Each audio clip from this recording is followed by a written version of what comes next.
9 of the rpgaday challenge for 2018. You can hear the traffic in the background. That is Highway 163 heading east out of Des Moines or heading west into Des Moines. This is Pleasant Hill, Iowa. I'm sitting in the parking lot in front of the Fiesta Mexicana restaurant, and it's a nice gloomy day. We had some rain overnight, brought the temps down. It's a great thing. The question of the day is, how has the game surprised me? Well, I tell you, to be honest, I have to really go back and stretch on this because I'm not overly surprised by it very much when it comes to the games in general. I'm more surprised by the people involved, or the attitudes in some aspects, of some of the very extreme attitudes and the absolutes and the all or nothings that I hear on the interweb, as opposed to the games themselves. On occasion, I have encountered a game that surprised me in one or two. Let's just say it's either going to surprise me, and I thought it was going to be a much better game than it turned into.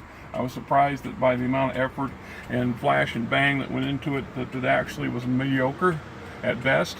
That the rules were just as chunky and clunky as anything else out there, and in some cases worse because they had tried to make them smoother, they tried to diminish them, they tried to take away, and that's great. You know, you can make a minimal game system without a doubt, and you're going to limit a lot of what you can and can't do. And I think for a beginner, this is not necessarily a good thing. Having too many rules and having stuff to slide through is better than having too few and having to come up with stuff from the hip. And if you're not an experienced gamer, experienced GM or player, that makes it much harder to do. And I don't think people, especially those more experienced people, really take that into account when they talk about some of the crazy stuff they talk about. When we talk about this great game system or that great game system, or how this system's superior to this system, or it's completely different, blah blah blah. Well, they're talking from a wealth of knowledge and experience.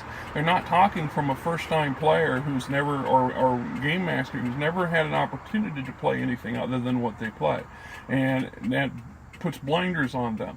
And to some degree, and yet if you listen to a lot of them over time, you hear them grumble and complain, I can't figure this out, or how do I do this, or I want to do this, but the rules don't tell me if I can or can't, how do I, ad lib, so on and so forth.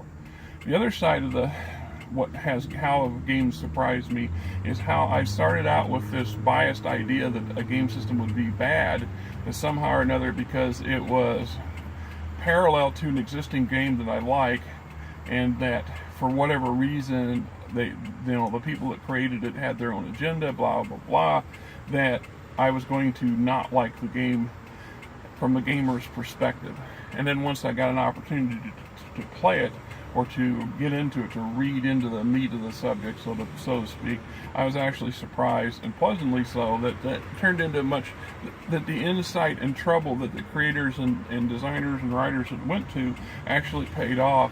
And while it is still a clone of a dozen other game systems that I have, their worldview and their take on minor detail makes it for an interesting play, and it's been pleasantly surprising.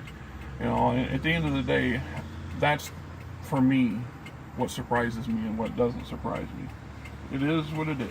And I see a competitor. Maybe they're here to do the hoods. Wouldn't that be funny? That is our competitor right there, folks. Hoods. I got some derogatory stuff to say about them, but it's all good. Later, folks.